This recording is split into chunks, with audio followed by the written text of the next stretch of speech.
네, 중국의 5,000년 역사를 이끌어온 위인들 중에요. 손빈이라는 모략가가 있다고 합니다. 어릴 때부터 지혜와 모략이 뛰어나서요. 주변 사람들에게 많은 시기를 당했을 뿐 아니라요. 친구의 배신으로 인해서 안진뱅이가 되는 등 정말 험난한 젊은 시절을 보냈다고 해요. 하지만 그는 이렇게 오히려 극심한 고통 속에서 자신만의 병법을 구축했고 당대 최고의 모략가로 성장할 수 있었다고 하는데요. 특히 부분적 패배를 이용해서 최종적 승리를 이끈다는 삼사법은 이 전투뿐만 아니라 우리 삶의 중요한 사건에도 전술로 이용해 볼 수 있을 것 같습니다. 오늘 청산 뉴스를 찾아주신 분은요. 삶의 목표 지점을 향해서 용기 있는 발걸음을 내딛고 계신 분이라고 합니다. 김빈 대표님을 큰 박수로 모셔볼게요. 안녕하세요. 네, 안녕하세요. 네, 대표님 오늘 어떤 강연 들을 수 있을까요? 저는 오늘 제 얘기를 주로 하게 될 겁니다. 여러분이랑 나이 차이가 별로 안 나는 걸로 알고 있는데 학창 시절에 제가 고민했던 것들, 첫 직장을 선택할 때 그리고 사업을 할 때 겪었던 고민들과 이러한 해결 방법들에 대해서 차분하게 말씀을 드려볼까 합니다. 진솔한 이야기를 좀 많이 들을 수 있겠네요. 오늘 굉장히 솔직하게 네. 허심탄회하게 말씀드릴 겁니다. 네, 오늘 강연 잘 부탁드리겠습니다. 네, 고맙습니다. 네, 생각의 흐릅니다. 청산뉴스 김빈 대표님의 강연을 박수로 청해 보겠습니다.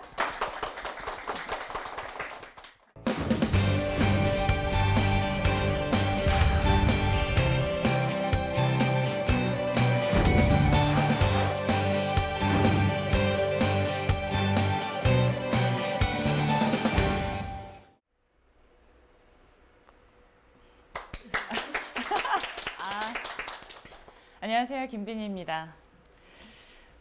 저는 만드는 사람이에요.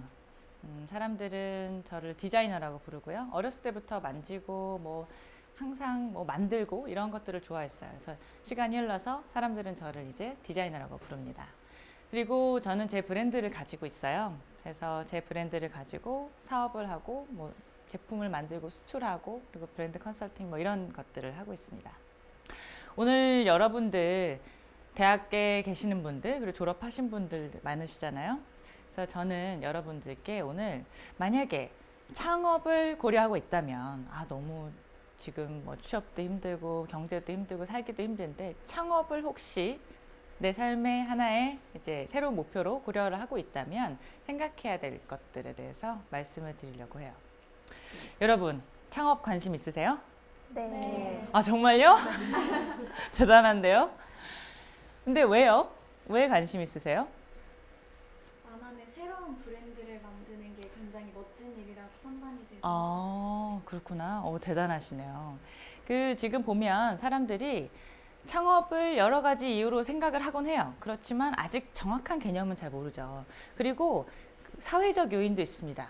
지금 2017년 1월 고용 동향이에요. 통계청에서 발표한 건데 지금 잘 보이세요? 전체적 실업률은 3.8%예요. 그런데 청년층 실업률 한번 볼까요? 몇 퍼센트죠? 8.6%. 8.6%. 전체 실업률의 2배가 넘죠. 이 말은 그냥 일반 사람보다 청년들이 더욱더 취업을 못하고 있다는 말이 됩니다. 그렇죠?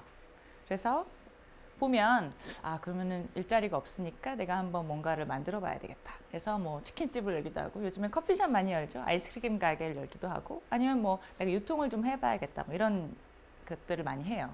근데 또 보면 산업별 청년 대표자 사업체 서울만 가지고 한번 보겠습니다. 보면 이 지금 작아서 잘 안 보이시지만 소매업이랑 음식점 창업이 전체의 55%를 넘어요. 이건 뭘 뜻할까요? 창업에는 많은 분야가 있을 텐데 아직은 잘 안 와닿으실 거예요. 근데 제가 말씀을 드리겠습니다. 지금 그리고 스타트업을 정부에서도 많이 장려를 하죠. 창조경제다, 청년 창업이다 이런 것들 해서 지원 사업들이 많습니다. 청년 창업 사관학교, 창업 성공 패키지, 챌린지 1000 프로젝트라고 해서 청년 전용 창업 자금이라고 해서 창업 대금을 제출해 주는 경우도 있고요. 이러한 것들에 혹할 수 있어요. 정부가 1000만 원을 낮은 이자로 제출을 해준대. 5천만 원을 준대. 그러면 창업에 대해서 한번 생각해 볼 수 있어요. 그렇죠? 여러분들이 이제 졸업을 하시고 이제 여러 가지 생각을 하다 보면은 창업에 대해서 구체적인 꿈을 가지게 될 텐데 거기에 대해서 오늘은 이제 저희가 예를 들어서 설명을 해드리겠습니다. 이분 누구시죠? 왜 이렇게 늦게 나와요? 자, 스티브 잡스가 2006년에 스탠포드 대학이라는 곳에서 졸업연설을 합니다. 거기에서 남긴 유명한 말이 하나 있어요. 뭔지 아세요? 저기 나오는데 저는 이제 약간 stay hungry, stay foolish라는 말이 있어요. 근데 딱 보면 와 닿으세요? stay hungry, stay foolish. 지금 상태에서는 안 와닿죠. 항상 배고프라는 거야? 항상 뭐뭐 하라는 거야? 그렇죠? 근데 저희 때는요. 제가 이 졸업연설 2006년에 보고 정말 감동적으로 한 100번은 돌려봤던 기억이 나거든요. 저희 때는 그래도 꿈이 있으면 시도를 해서 무언가를 이룰 수 있는 시대가 되었었어요. 그런데 보세요. 이분 누구시죠? 네, 이분은 아시죠? 페이스북의 창업자잖아요. 지금은 엄청난, 지금 5억 명의 사람이 이 페이스북을 이용하고 있다고 하고, 이 사람은 하버드 대학교 재학 중에 친구들과 함께 사업을 시작했어요. 그런데 나이가 지금 84년생이네요. 되게 굉장히 어리죠. 그래서 이렇게 창업에 이제 비전이 있구나, 가치가 있구나 이렇게 생각을 할 수가 있겠죠. 이분 혹시 누군지 아세요? 써 있어요. 팔머라고 해. 이름이 팔머 럭키예요. 보면은 타임지 2015년 8월 타임지에 커버를 장식을 했어요. 굉장히 뭘 머리에 쓰고 있는 거지? 근데 혹시 이 제품 아세요? 삼성 기어 VR? 이거를 만든 사람이에요. 이 VR이라는 Virtual Reality라는 이 기술을 만든 사업 아이템으로 한 사람이에요. 그런데 이 사람이 2014년에 페이스북에 회사를 2조 4천억에 판매를 하게 됩니다. 근데 나이가요 92년생이에요.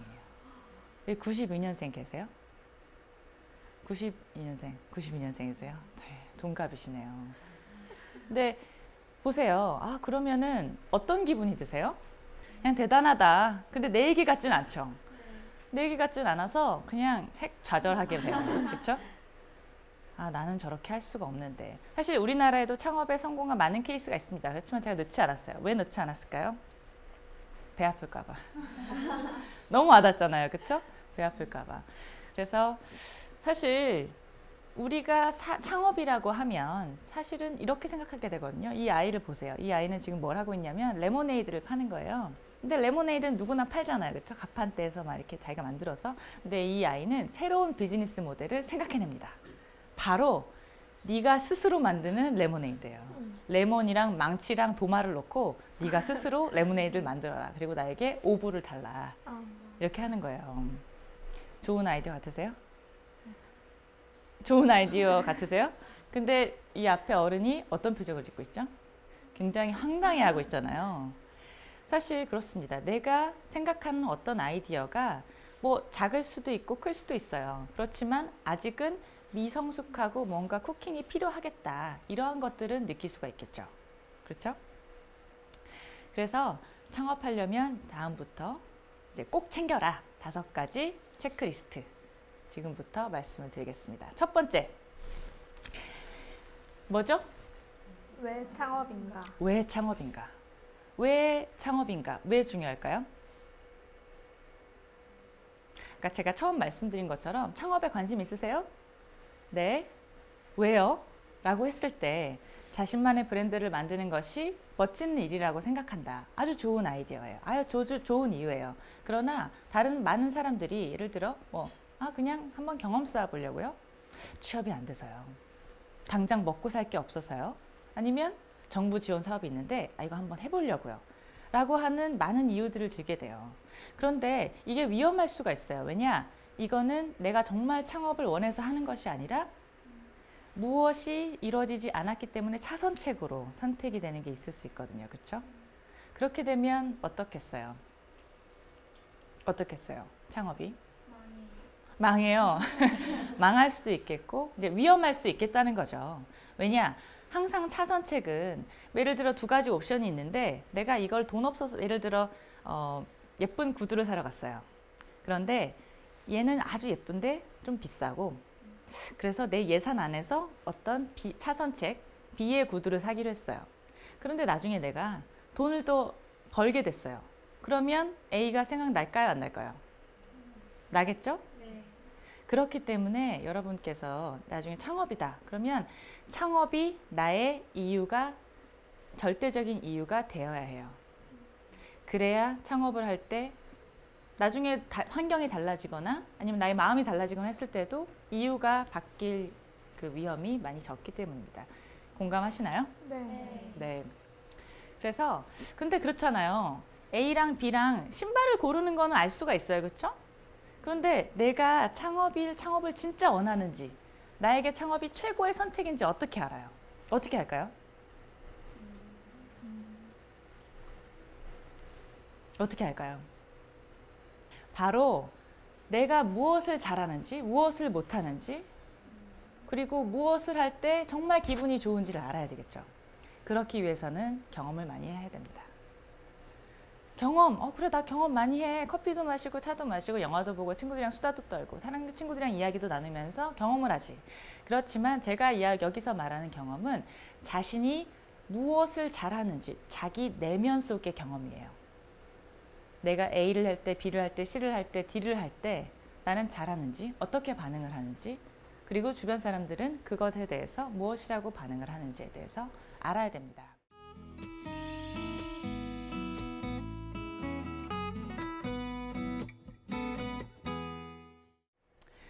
전 이 개념 참 싫어요. 여러분들은 금수저세요? 흙수저세요? 사실 이거 들으면 좌절하게 되죠. 정말 저거 보기도 싫어요. 왜냐? 이 프레임에 갇혀서 내가 나는 실패해도 내가 흙수저라서 그래 라고 자기 합리화를 하게 됩니다. 저는 이런 면에서는 이 개념이 굉장히 싫지만 다른 한편에서는 이게 의미가 있는 게 있습니다. 뭔지 아세요?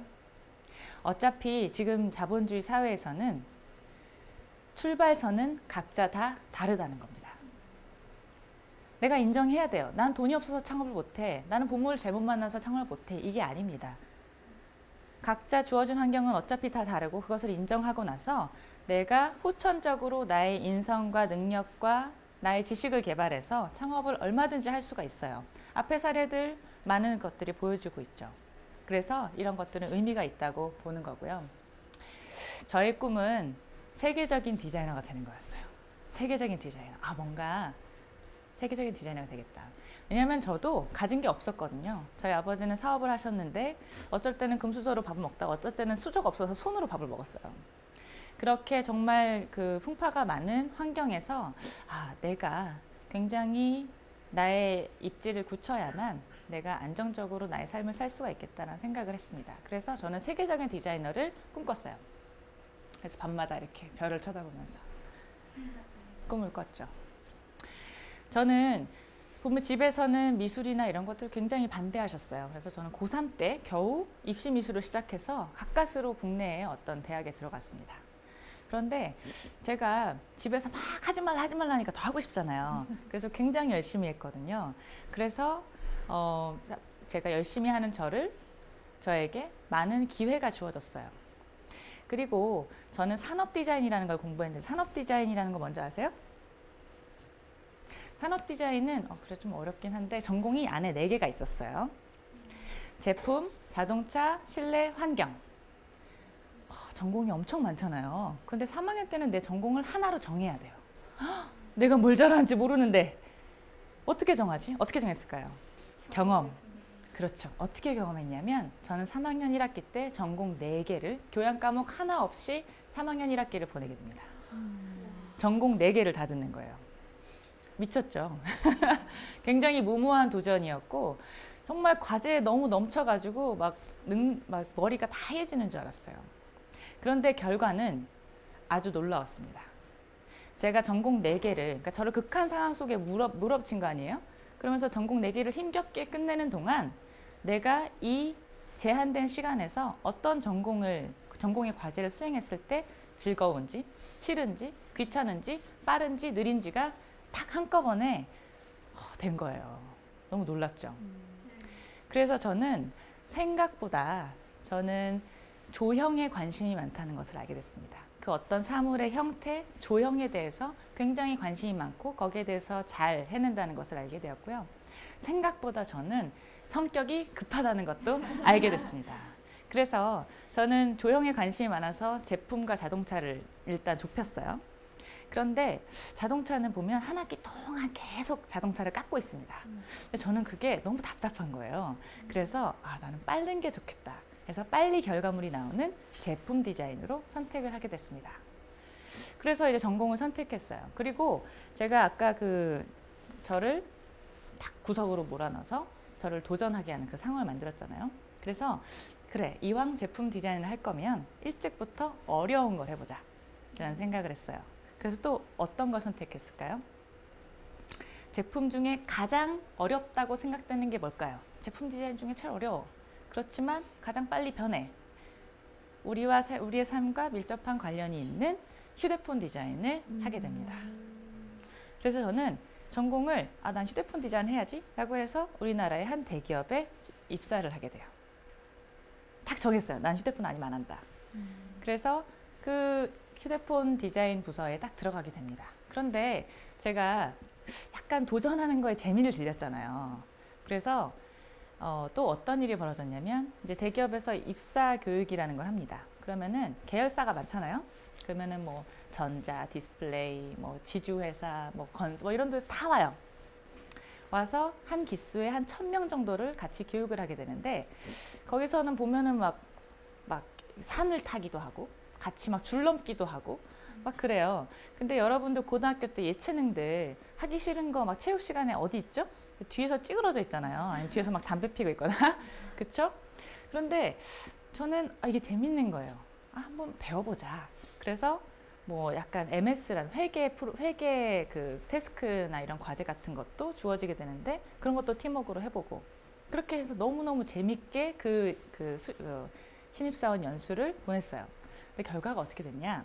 제가 1000명 중에서 1등으로 수료를 하게 됩니다. 대단해 보이죠? 그렇진 않지만 근데 그 당시로는 굉장히 파격적이었어요. 그 회사에 디자이너로 입사한 사람 중에 그 연수에서 1등 근처에 간 사람은 저 혼자였던 거예요. 그러니까 디자인 센터에서 쟨 누구냐 이렇게 된 거죠.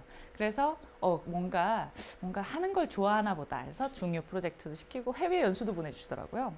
그래서 또 재미가 들었어요. 열심히 하니까 배우는 자세로 임하니까 좋네 라고 해서 굉장히 열심히 했어요.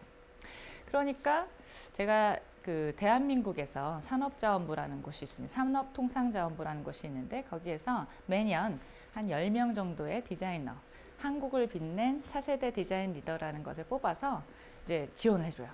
돈도 주고 뭐 마케팅도 해주고 뭐 언론 그 미디어 인터뷰도 해주고.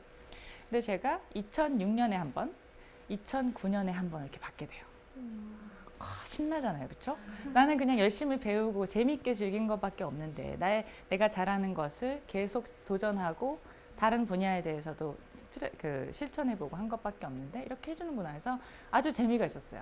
그래서 저는 기업 안에서 사람들이 장밋빛 미래가 있구나 라고 이렇게 생각을 했단 말이죠. 그런데 저는 그렇습니다. 제가 기업 안에서도 디자이너잖아요. 휴대폰 디자인을 했죠. 근데 휴대폰 디자인만 한 것은 아니었어요. 제가 제품 디자인에 관심이 있었지만 제가 그랬잖아요. 또 다른 걸 해보고 싶은 거예요. 이 기업 안은 어떻게 돌아가고 있을까? 이 기업은 어떠한 시스템으로 돌아가는지에 대해서 궁금해졌습니다. 그래서 제가 휴대폰 디자이너로 입사했지만 그 위에 이제 선행 조사, 고객 리서치를 하는 인사이트 디자이너라는 역할을 하게 되고요. 그리고 그 다음에는 스마트폰이 생기고 아이폰이 들어오면서 스마트폰이 굉장히 대중화가 되면서 사용자 경험, 그냥 기능뿐이 아니라 어떠한 경험을 고객에게 제공해 주는 것이 중요하다라고 해서 사용자 경험 디자인이라는 게 굉장히 대두됐거든요. 그래서 거기도 배워보자 해서 그 프로젝트도 맡게 되고 그리고 나중에는 이 거대한 조직은 과연 어떠한 방향, 어떠한 기획으로 굴러가는가 그래서 전략에 관심이 있었어요. 그래서 전략부서에서 한 1년 동안 또 일하기도 했습니다. 그때는 제가 청소에는 일할 거라고 생각하지 못했던 혹시 맥킨지 컨설팅, 뭐 베인 앤 컴퍼니, 보스턴 컨설팅 뭐 이런 거 들어보셨죠? 디자이너와는 거리가 멀지만 우리와 협업해서 시너지를 낼 수 있는 그런 업체들과 뭐 미국, 뉴욕이나 뭐 샌프란시스코나 이쪽에서 같이 협업을 하게 됐어요. 재밌잖아요. 그렇죠? 점점 더 큰 것을 알고 싶은 거예요. 그래서 저는 디자인 경영부서로 옮기게 됩니다. 그래서 거기에서는 미국의 저희 파트너들 그리고 인도의 저희 파트너들 그 회사들과 계속 소통하고 프로젝트를 하면서 디자인 경영 전반에 대한 것을 공부하게 됩니다. 그러면서 저는 나는 사업을 해야 되겠다라는 생각을 하게 된 거죠. 경험을 많이 해야 된다는 거 혹시 공감이 가시나요? 네. 네. 그래서 사실 디자인이라는 거 혹시 전공이 어떻게 되세요? 전 사회복지. 사회복지죠. 사회복지에도 굉장히 여러 분야가 있잖아요. 그렇죠? 뭐 그 노약자분들을 돌볼 수도 있고 아니면 장애인들을 돌볼 수도 있고 아니면은 뭐 청소년들을 돌볼 수도 있고 여러 분야가 있는 것처럼 디자인도 여러 분야예요. 저는 여기 보시면 뭐 건축가 그리고 산업 디자이너, 가구 디자이너 이렇게 등등이 있지만 이 분야 중에서 내가 어떤 역할을 잘하는지에 대해서 경험을 해보지 않으면 어떻게 나중에 내가 A 슈즈를 돈 없어서 못 샀던 것처럼 나의 선택이 최선이었다고 말할 수 있을까요? 그렇죠? 그렇기 때문에 저는 여러분들한테 지금 경험할 수 있을 때 최대한 자신을 도전시키고 자신을 많이 실험을 해보세요. 이것도 해보고 저것도 해보고 많은 아르바이트도 해보고 일도 해보고요. 그래서 그런 것들을 추천을 해드리고 싶습니다. 그래서 저는 여러 가지 시도를 하는 것을 좋아하고 거기에 따른 에너지가 받쳐줬기 때문에 많은 것들을 할 수가 있었습니다. 그래서 뭐 해외에서 전시를 하기도 하고 많은 사람들이랑 소통을 하면서 하지만 제가 이건 2012년이에요. 타임 아시아인데 커버 사진은 제가 아닙니다. 그렇지만 제가 타임지랑 인터뷰를 한 적이 있어요. 그래서 저는 그때 생각했죠. 내가 드디어 타임지에서도 찾아오는 디자이너가 됐구나. 나 정말 세계적인 디자이너가 됐어. 막 룰루라 신났을 거 아닙니까? 그래서 제가 홍콩까지 날아가서 6시간 동안 인터뷰를 했어요. 제가 이제까지 이렇게 살고 막 이렇게 구구절절 막 늘어났어요. 그런데 이제 드디어 12월호가 나왔어요. 그래서 막 이렇게 봤는데 여기 이렇게 나왔거든요. 근데 뭐라고 나왔을까요? 다 읽으셨죠? 네. 지금 한국이라는 이렇게 보수적이고 가부장적인 나라에서 여자가 디자이너로서 세계를 대상으로 사업을 하는 것이 얼마나 힘든 일인지를 보여주는 사례로 나온 거예요. 제가 얼마나 황당했겠습니까? 그렇죠? 제가 친구들한테 꼭 사보라고 얘기했는데, 그렇죠? 이런 굴욕일 줄이야, 그렇죠? 그만큼 제가 많은 경험을 해서 선택이란 선택을 했지만 아직도 세상에서 20대가 사업을 하기에는 많은 힘든 과정들이 그리고 위험한 것들이 내재가 되어 있다라는 것을 이제 말씀을 드리고 싶고요.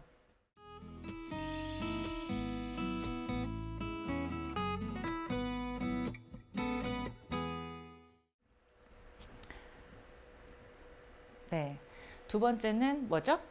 사업거리 선택. 네, 사업거리를 선택해야 됩니다. 내가 사업을 하기로 마음을 먹었어요. 경험을 해서 내가 뭘 잘하는지를 알게 됐습니다. 그리고 나서는 사업거리를 선택해야죠. 어떤 아이템으로, 무엇으로, 어떤 서비스로 사업을 할 거냐. 뭐 이렇게 생각할 수 있겠죠? 뭐 한 번쯤 하고 싶었던 거, 아니면은 요즘 트렌드에 맞춰서, 그렇죠? 예산에 맞춰서, 정부 지원 사업 분야에 맞춰서, 시장 규모가 큰 것에 따라, 그렇죠? 마케팅, 시장 규모가 커야 돼.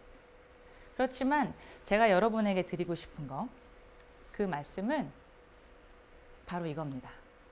나는 언제 가슴이 뛰는가? 그리고 내가 도전 의지랑 그리고 열정이 타오를 수 있는 그 아이템, 서비스, 제품. 내가 적어도 남보다 더 관심이 있고 빠르게 잘할 수 있는 것. 그것이어야 돼요. 제가 최근에 스타트업들을 많이 봅니다. 스타트업들을 보면은 요즘 반려견 50만 시대가 됐어요. 와, 대단하죠? 그러면 이 반려견 사업을 해보겠다고 해요. 그럼 제가 질문합니다. 네, 괜찮은 것 같습니다. 혹시 개 키우세요? 아니요. 그럼 고양이를 키우세요? 아니요. 아, 그러세요? 아, 그러면 혹시 동물을 좋아하세요? 했더니 저는 털 알레르기가 있습니다. 그런데 왜 반려견 사업에 하려고 하시냐? 시장이 크니까요. 전 회사를 키워서 회사를 팔아버릴 거예요. 뜨악이죠, 그렇죠? 지금 상태로는 이해가 안 될 수도 있어요. 그렇지만 지금 커피가 트렌드고 커피숍이 트렌드라서 너도 나도 커피숍을 오픈하고 누구나도 뭐 예를 들어 뭐 허니 무슨 아이스크림이 뜬다 하면 돈 모아서 그걸 내기도 하고 그런 것들을 많이 보게 됩니다. 여러분들 지금 뜨악하셨던 거를 잊지 마시고 나중에 창업을 하신다면 꼭 내가 관심 있고 내가 적어도 남들보다 더 잘할 수 있는 것들에 대해서 생각을 해보시기 바랍니다. 저는 사업 아이템을 어떻게 선택했냐면요. 제가 만드는 거 좋아하잖아요. 그리고 전 디자인은 문제를 해결하는 학문이거든요. 문제를 해결하는 과정을 공부하는 학문인데 저는 이 드림클립이라는 걸 만들었어요. 왜냐? 지금 책상에서 노트북 있죠? 우리 맨날 물 마시죠? 근데 노트북의 고장 이유 1위가 뭔지 아세요? 쏟아서. 그쵸. 그걸 바로 침수라고 합니다. 76%가 침수인데 우리가 바다나 강물에 던지진 않잖아요. 바로 우리가 마시는 이것들이 노트북에 침수를 일으키는 요인이 되는 거죠. 그러면 저는 이렇게 봤어요. 두 개가 같이 있으면 위험하잖아. 저는 이게 문제라고 봤고 그래서 이것들을 분리해주는 해결 방법의 하나로 드림클립이라는 제품을 만들었어요. 어떠세요?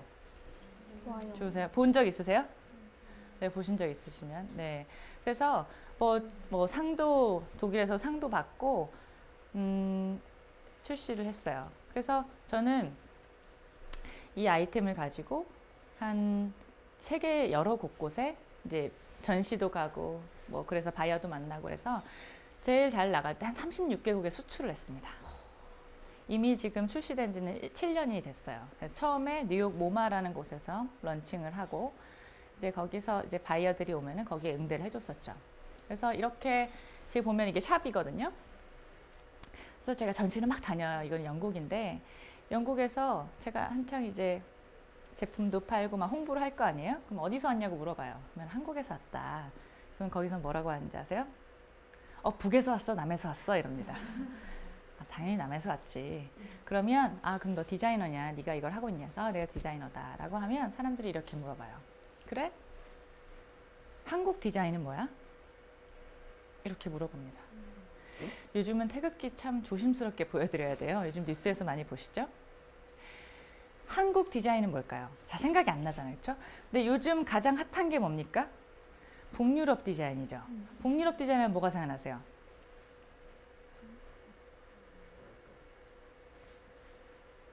뭔가 뭐 패턴이 많고 그렇죠. 파스텔 톤 컬러에 그리고 요즘 뭐 피카라는 뭐 커피 문화도 유행이고 그렇죠. 그리고 나무 울창한 숲이 생각나고 뭐 이렇지 않으세요? 원목으로 만든 가구가 생각이 나고 그리고 대표적으로 요즘에는 이케아 그게 생각이 나죠. 근데 한국 디자인 하면 잘 생각이 안 난단 말이에요. 근데 이거는 이상하다고 봤어요. 또 제가 이게 문제라고 봤습니다. 왜 모를까? 한국 디자인이 뭔지 왜 난 모를까? 저도 똑같이 이렇게 멍미 이렇게 있었어요. 사람들이 물어볼 때 뭘까 이렇게 있었어요. 근데 좀 이상했어요. 우리 역사가 반만년이라고 하잖아요. 이렇게 4,300년이 넘는 역사 속에서 수많은 왕조들이 수많은 무고한 유산과 공예품과 제품과 발명품을 탄생시켰는데 그리고 우리는 지금 이 시대에서 왜 한국 디자인이 뭔지 하나도 잘 모르는 걸까? 두 가지 이유가 있었어요. 제가 곰곰이 생각해 봤는데 바로 35년간의 일제강점기 그때 우리 그냥 역사 시간에 배우죠. 그냥 그때 그 문화 말살 정책 그래서 우리 문화를 사용하지 않고 일본의 문화를 강요받았다. 뭐 창시기 막 이런 거를 막 이렇게 외웠잖아요. 근데 그것들을 딱 가보면 우리가 지금 우리의 말, 우리의 옷, 우리의 모든 것들을 사용할 수 없게 금지한 것이었어요. 굉장히 무서운 거죠. 그거를 35년 동안이나. 그렇죠? 그리고 가까스로 독립을 했어요. 그런데 또 곧바로 뭐가 이어졌죠? 6.25 전쟁이 나타났습니다. 그래서 이제 한글도 쓰고 우리가 이제 집에서 쓰던 맡은 공예품 같은 것도 막 써보려고 하는데 다 산산조각이 난 거예요. 국토가 3년 동안 완전히 황폐화가 됐습니다. 그래서 어느 정도냐면 지금 위에 잘 보이세요? 이게 정말 우리나라 국토였습니다. 황무지죠, 황무지. 그래서 우리는 45년 동안 무에서 유를 창조하는 그 한강의 기적을 이뤄냈어요. 여기서 질문. 한 국가가 무에서 유로 45년 동안 탄생될 수 있다, 없다? 있다, 없다? 없다. 있다. 네. 힘들다. 우리는 그래 만들었으니까 그렇겠지만 무언가 빠뜨린 것은 없을까? 생각을 해볼 수 있겠죠. 그 빠진 게 뭐였을까? 그 빠진 게 뭐였을까? 저는 생각을 해봅니다. 지금 우리가 이렇게 멀쩡하게 옷 잘 입고 뭐 있어요. 그렇지만 우리의 문화라는 것, 우리의 생활 양식이라는 것, 우리의 전통과 어리라는 것, 그것들을 이어받을 시간이 부족했던 것은 아닐까 생각해 볼 수 있겠죠. 보시면 이거는 뭐가 드세요? 이 그림. 뭘 삶는 것 같긴 해요. 그렇죠? 이거는 바로 종이, 한지를 만드는 과정이에요. 이 당나무를 뜨거운 솥에 삶아서 이것들을 이제 하나하나씩 뒤에 늘어놓거든요. 근데 우리나라는 동아시아 최대의 종이 생산 국가였어요. 그렇기 때문에 어느 동네에 가든 이 광경을 볼 수가 있었습니다. 그렇지만 보신 적 있으세요? 처음 보시죠? 저도 어렸을 때 초등학교 문제 이제 그 시험에서 옛날에 우리가 항아리를 개울가에 놔서 고기가 들어가면은 그거 이렇게 고기가 잡히는 그게 있었어요. 근데 저는 그걸 본 적이 없어서 뭐라고 썼는지 아세요? 간장 종지라고 썼습니다. 본 적이 없으니까요. 이걸 어떻게 알아요? 공부도 안 하고. 그렇죠? 그래서 보면 우리가 전통, 그 반만 년의 역사가 숨쉬는 그 전통, 그리고 우리의 지금 현대 생활, 이 사이에는 아주 깊은 골이 존재한다는 거죠. 일제강점기, 6.25 전쟁, 그리고 군사 독재로 인해서 우리의 문화를 스스로 발전시키고 향유할 수 없었던 그러한 시절. 그것 때문에 우리는 공예품이 현대 디자인으로 오는 그 단계를 거칠 수가 없었던 거예요. 그렇잖아요? 지금 여러분 앉아 계시는 의자, 빅토리아 시대 때 건가요? 아니잖아요? 그렇죠? 현대적으로 재디자인된 거죠. 공예가 디자인으로 오는 그 중간 많은 지점들이 있었던 거죠. 우리나라의 제품 없겠죠. 저는 여러분들은 좀 와닿지 않으실 수 있어요. 저희 때는요, 외국인들이 우리말 하던 시절이 있었어요. 놀랍죠. 어떻게 우리말 했을까? 바로 성우를 통해서. 지금은 미드나 영드가 성우로 더빙하면 너무너무 어색하잖아요. 그렇죠? 우리 때는 이 역할을 맡은 성우가 인기가 있곤 했습니다. 만화의 캐릭터의 그 성우 역을 맡으신 분이 굉장히 인기가 있었어요. 혹시 기억하시는 분? 저랑 나이 비슷하신 겁니다. 그런 때가 있었습니다. 그래서 와, 외국인들이 너무 멋지고 예쁜데 우리말도 하고 이들이 입는 옷, 사는 곳, 타는 자동차, 사용하는 모든 제품이 우리가 갖고 싶고 소유하고 싶은 것이 자연스럽게 되어버렸어요. 그렇지 않나요? 우리가 한 미국의 어떤 여자 4명이 나와서 유명했던 드라마가 있어요. 보면은 그 여자 주인공이 들고 나오는 가방, 옷 이런 것들이 풀티나게 팔리고 그 스타일의 것들이 인터넷을 달고 이런 것들을 경험해 보셨죠? 이들의 문화가, 우리의 전통 문화가 발전되지 못하는 사이에 우리의 빈 속을 채워버린 거죠. 공감 가세요? 네. 그래서 보면 보세요. 뭐 어렸을 때 저는 뭐 밀림의 왕자 레오, 라이언 킹 이런 거 보고 자랐고요. 뭐 코스비 가족 이런 거 보고 자랐어요. 보시면 여러분 뭐 프렌즈, 영어 공부를 프렌즈로 해야 돼. 뭐 이런 많은 분들도 계시고 요즘에는 미국 거 너무 많아. 이제는 영드야. 라고 해서 이제 셜록이나 뭐 이런 것들이 유행을 하기도 하죠. 그렇죠? 그럼 그 다음엔 뭘까? 그 다음엔 뭘까요? 우리가 지금 사용하고 있는 많은 브랜드들은 우리가 인식도 못하는 사이에 대기업 브랜드, 해외 브랜드, 글로벌 브랜드가 차지하고 있습니다. 그래서 보세요. 왼쪽 분은 누군지 아세요? 샤넬의 수장인 칼 라커펠트고요. 오른쪽 분은 누구시죠? 앙드레 김이라고 정확히 불러주셔서 감사합니다. 제가 다른 곳에서 가면 이분이 앙드레 김이라고 불러달라고 해도 다른 이름을 불러주시더라고요. 그렇죠? 똑같은 사실 어떻게 쉽게 말할게요. 할아버지예요. 패션 디자이너입니다. 실내에서도 선글라스 끼고 화장하시는 분이에요. 그렇지만 왼쪽 분은 굉장히 우상으로서 워너비로서 추앙을 받고 오른쪽 분께서는 우리나라에서 많은 추앙을 받았나요? 많은 존경과 사랑을 받았다고 생각하세요? 저는 이분이 훨씬 더 존경을 받았어야 된다고 생각합니다. 우리가 생각하는 것보다요. 자, 퀴즈. 이 무늬 뭐죠? 네, 루이비통이죠. 아래의 무늬는 뭐지? 이거는 우리나라 조선시대 때 아녀자들이 쓰던 밥보작입니다. 문양은 칠보문이에요. 굉장히 아름답죠? 19세기 때 쓴 거예요. 굉장히 아름답죠? 안내의 일기 지금도 권장도서인가요? 그렇죠? 저희 때도 그랬어요. 아래의 책은 뭔지 아세요? 이분은 누군지 아세요? 혹시? 저는 대학교 때까지 이분이 목사님, 문익환 목사님이라는 것을 몰랐습니다. 이분이 우리나라의 민주주의의 발전을 위해서 굉장히 애를 많이 쓰신 분이고 그래서 감옥에도 갔다 오셨죠. 이건 뭘까요? 미술 시간에 수채화 물감 또는 아크릴 물감으로 그림 그리시죠? 이건 뭐죠?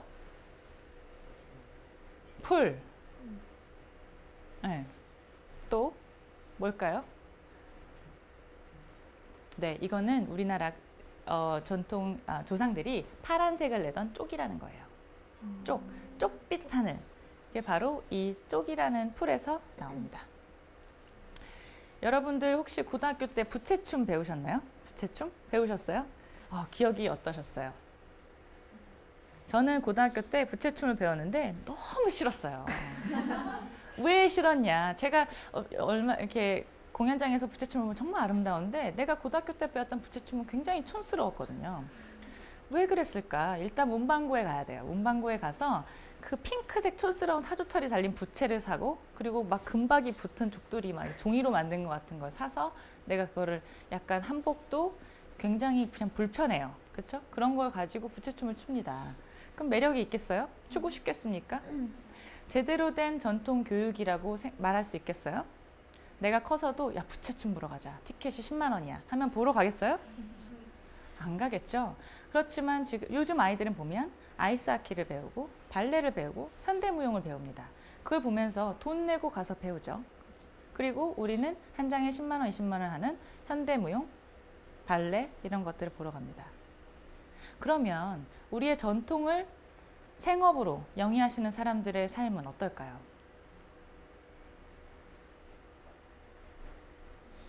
그렇죠? 답이 없는 거죠. 우리는 이렇게 역사적 배경을 통해서 우리 것은 시대에 뒤처진 것이고 버려야 할 것, 바꿔야 할 것으로 무의식적으로 인식을 하게 됩니다. 보세요. 촌스러운 것들 밀어버리겠어. 막 살려줘 뭐 이러고 있어요. 정말로 그렇습니다. 그래서 저는 반대로 생각했어요. 요즘 경복궁 가면 한복 입는 친구들 많이 보죠. 그렇죠? 사람들이 이제는 허한 겁니다. 한옥을 보러 가죠. 한옥 스테이를 하죠. 우리는 한국에 사는데 왜 한옥 스테이를 하나요? 우리는 한옥에 살고 싶지 않기 때문이에요. 자식 생활을 하고 있지 않기 때문이에요. 그러한 어떤 우리 무의식 중에 그리워하고 있는 무언가가 우리를 한옥으로, 고궁으로, 그리고 한복을 입게 만드는 겁니다. 그럼 앞으로 우리나라의 한 사람 한 사람이 이러한 욕구를 갖게 되면 시장은 커질까요? 가능성이 있다고 볼 수 있겠죠. 그래서 저는 이걸 봤어요. 제가 10년 전만 하더라도 K-디자인에 대해서 관심 있는 사람이 아무도 없었어요. 한지에 대해서 관심 있는 사람이 아무도 없었습니다. 제가 한지에 대해서 실험을 한다고 했을 때 야, 너 그냥 제품이나 잘 하던 거 그냥 해. 뭐 할라 한지야. 그러다 굶어 죽어. 그렇지만 저는 그때 마음을 굳힌 거죠. 그래, 한국의 열을 세계에 전해야겠다 라고 말입니다. 이유가 공감이 가세요? 여러분 지금까지 어떠셨어요? 재밌었어요. 다행입니다. 제가 창업을 고려할 때 내가 과연 왜 창업을 해야 하는지, 그리고 창업을 하기 위해서는 어떤 아이템을 가지고 창업을 할지에 대해서, 그리고 제 개인적으로 왜 K-디자인이라는 것을 사업 아이템으로 생각을 했는지에 대해서 말씀을 드렸어요. 다음 시간에는 그러면 어떻게 이 사업 아이템을 실제로 사업화시킬 거냐부터 말씀을 드리도록 하겠습니다. 고맙습니다.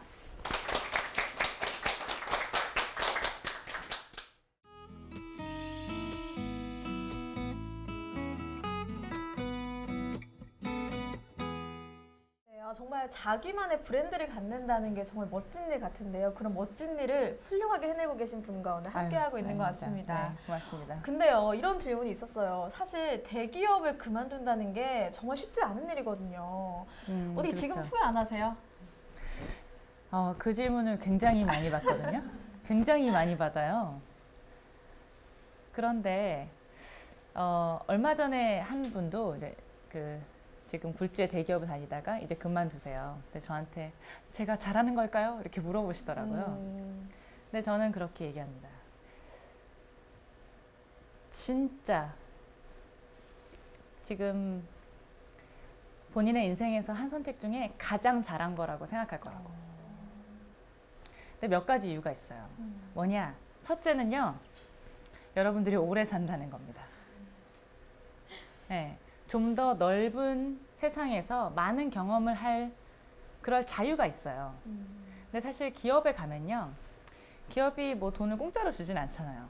일을 열심히 해야 되겠죠. 그리고 대기업에서는 우수하다고 선발된 인재들이 다 오밀조밀 일을 합니다. 그럼 그 안에서 살아남고 뭐 0.6%이긴 하지만 임원도 되고 싶고 이러면 열심히 일할 거 아니겠어요? 그러면 나의 인생의 많은 부분이 회사가 돼버려요. 그리고 회사에 한번 취직하셨던 분은 알겠지만 분노하는 대상도 옆 사람이고 막 그 상사 욕하고 나의 뭐 식사에 안주도 상사고 뭐 모든 것이 기업이 돼버려요. 근데 저는 그게 굉장히 안타까워요. 내가 그 시간에 내가 취미 생활을 할 수가 있고 아니면 여행을 갈 수도 있고 누릴 수가 있는데 그러한 것들을 기업에 많이 할애한다는, 뭐 물론 기업에 일하면서도 취미생활 할 수 있습니다. 그렇지만 창업을 하고자 나왔던 사람은 자기가 좀 더 쉽게 그리고 본인의 의지대로 조금 더 용이하게 시도해 볼 수 있잖아요. 결제 안 받아도 되고. 그쵸. 그런 면에서 있어서는 저는 절대 후회 안 하죠. 너무 잘한 선택이라고 생각합니다. 단 시기는 굉장히 고민을 많이 했어요.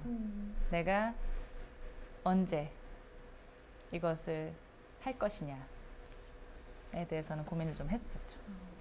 지금 이 얘기를 듣고 계신 대기업을 꿈꾸시는 분들이 굉장히 많은 고민을 하실 것 같아요. 뭐 근데 저는 경험이 아주 중요하다고 생각하거든요.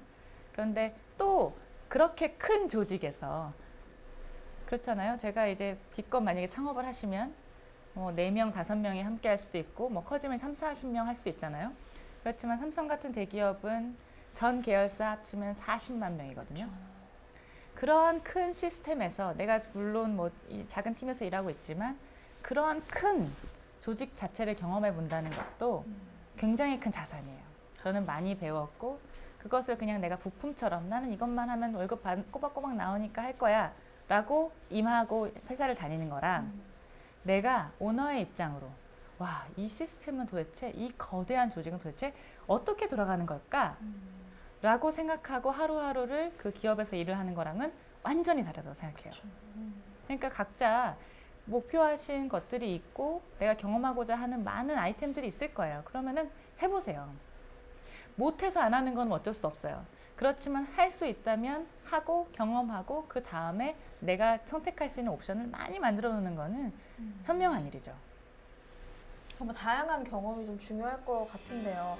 2부에서도 창업에 대한 구체적이고 또 현실적인 이야기 많이 들려주신다고 하니까요. 2부에서도 대표님과 계속 함께해 주시기 바랍니다. 고맙습니다. 네, 고맙습니다.